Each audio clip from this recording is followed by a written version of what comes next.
Untuk remote-nya cukup unik karena sudah menggunakan remote mungil seperti ini teman-teman.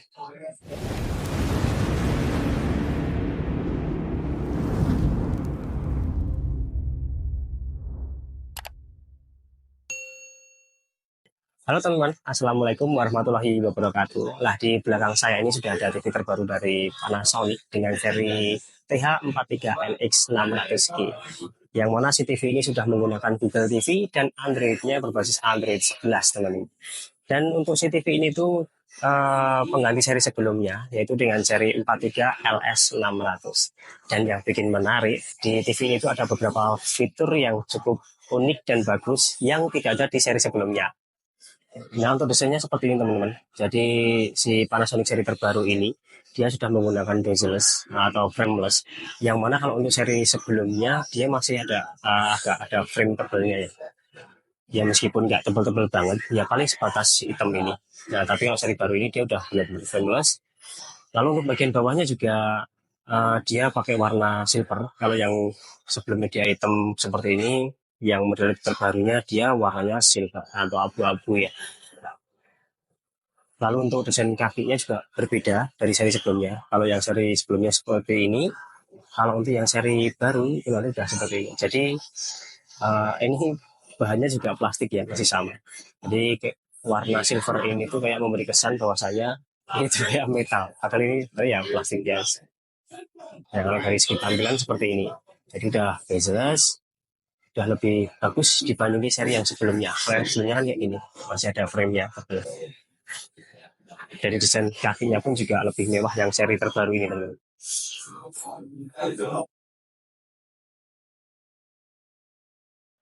Untuk bagian belakangnya seperti ini ya teman-teman. Seperti ini. Untuk bodinya sendiri ini dari semacam plat besi itu ya. Semacam plat besi. Lalu untuk bagian cover bodinya teman-teman. Yang ini dia menggunakan bahan plastik. Ini buat speaker bawah. Nah, lalu untuk portnya di sini ada beberapa port ini lumayan banyak juga. Yang paling atas ini ada port AV in, jadi ini buat teman-teman kalau mau nyambungin semacam DVD atau VCD, ya misalkan masih yang masih punya bisa disambungin di sini.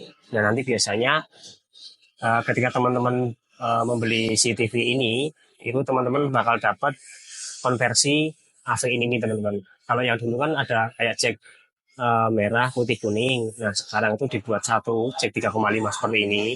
Nanti teman-teman dapat konversinya atau sambungannya. Nanti yang satu colokin ke sini, nanti yang ujung satunya tuh warnanya merah, kuning, sama putih. Jadi lebih menghemat tempat ya. Mungkin maksud dari pabrikannya seperti itu. Lanjut, lalu di bagian bawahnya ada port antena dan bawahnya lagi juga ada port USB ya. Dan ini ada dua ya teman-teman. Ada dua port USB. Untuk HDMI ada tiga. Yang mana untuk HDMI satu ini sudah support yang namanya ARC. Jadi kalau teman-teman misalkan punya audio home theater, punya audio soundbar, itu saran saya pakai yang ARC. Loh, kenapa mas? Karena kalau ARC ini biasanya dia memang disediain buat perangkat audio ya teman-teman. Jadi kalau misal nanti si TV-nya dinyalain pakai remote, otomatis untuk perangkat yang tadi tersambung ke sini, otomatis juga ikut nyala. Kalau dimatiin, TV-nya dimatiin, nanti otomatis si perangkat itu juga ya, ikut mati teman-teman. Jadi bisa mengontrol si perangkat tersebut. Nah, seperti itu.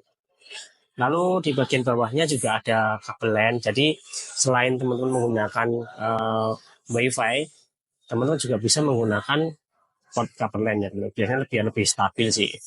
Yang paling bawah nanti ada audio optik ya, ini optical ya, audio out. Untuk remote-nya juga yang seri baru ini cukup unik teman-teman. Jadi sudah menggunakan remote yang simple seperti ini, uh, yang nggak makan banyak tempat buat tombol-tombol. Lalu di bagian atas di sini ada semacam perintah suaranya, pengaturan. Lalu ada buat home kalau kita mau menuju ke dashboardnya. Lalu juga di sini juga ada gambar TV ini. Ini buat channel list atau nampilin semua daftar siaran di TV itu bisa pakai ini. Dan di paling bawah ini juga ada beberapa tombol shortcut atau tombol pintasan ya. Jadi kita tidak perlu harus masuk ke home YouTube, langsung tekan aja YouTube di sini. atau tinggal bilang aja nanti si TV-nya udah otomatis masuk ke aplikasi yang pengen kita buka, teman-teman. Tampilan UI-nya seperti ini, teman-teman. Jadi ketika kita tekan tombol home pada si remote ini, otomatis akan muncul UI-nya seperti ini atau dashboard-nya. Nah, untuk tampilan dari si Google TV ini tuh yang bikin beda dengan Android, teman-teman. Yang pertama, untuk tampilan dari si Google ini, dia jauh lebih simpel. Yang pertama jauh lebih simpel.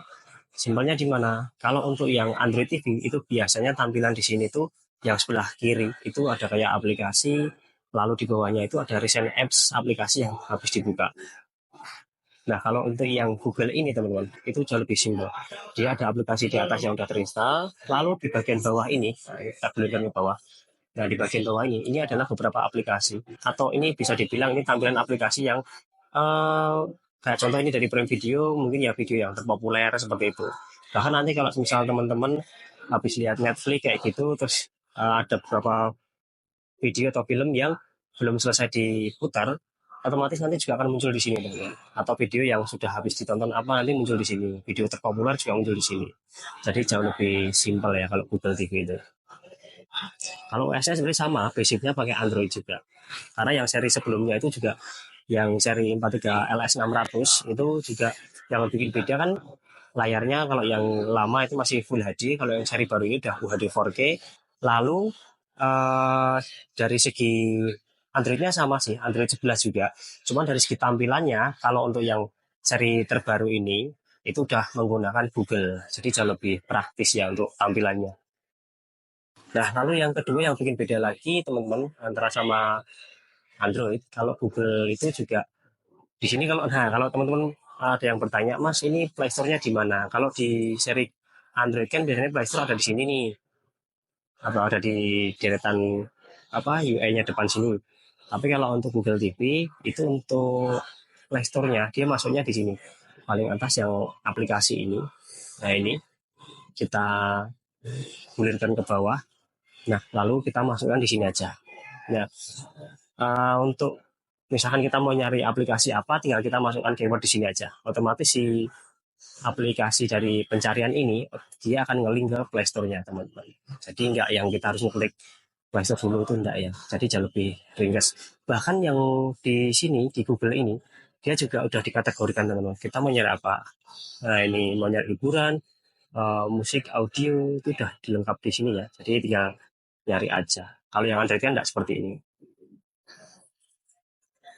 Lalu yang bikin beda lagi ada di sini.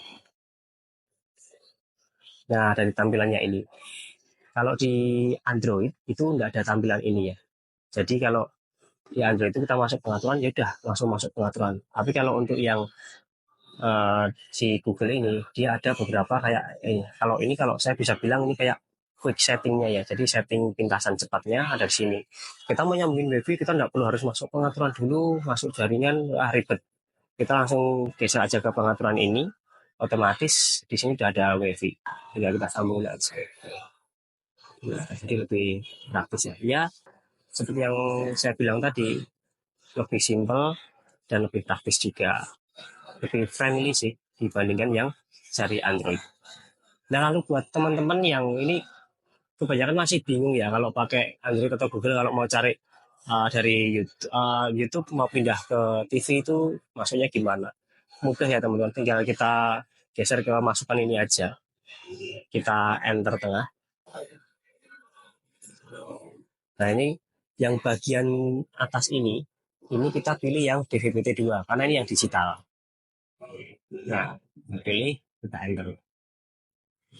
Otomatis dia akan masuk di bagian TV siaran nasional ya. Nah, kalau yang pasti dipastikan dulu udah ada antenanya ya. Kalau tidak ada antenanya otomatis pasti ada keterangan tidak ada sinyal.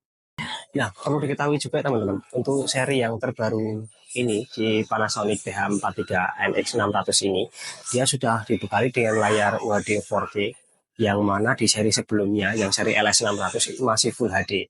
Otomatis untuk gambarnya jauh lebih rapat untuk titik pikselnya, dan untuk resolusinya udah real 3840 kali 2160. So, untuk kita lihat film jauh lebih maksimal gitu. Nah, sedangkan untuk audionya sendiri teman-teman, kalau untuk audionya menurut saya CCTV ini sudah lumayan bagus, dan untuk ukuran 43 in udah oke lah. Kita kalau misal bicara soal kencang udah cukup kencang juga, asalkan jangan dibandingin sama yang pakai soundbar ya. Udah tentu pasti bagus yang pakai soundbar. Nah, buat teman-teman yang masih penasaran untuk harga si TV Panasonic yang terbaru ini seri TH43NX 600G ini tuh dijual kisaran harga 3.800.000, 3.900.000 sampai 4 jutaan teman-teman. Tergantung dari toko di mana teman-teman berada ya. Nah, untuk garansinya sendiri si TV ini tuh masih sama seri sebelumnya, yaitu 1 tahun. Dan kalau terjadi sesuatu, teman-teman bisa langsung bawa ke service centernya masing-masing. Nah, itu tadi adalah singkat review dari si TV Panasonic terbaru ini ya teman-teman, dengan seri TH43XN 600G.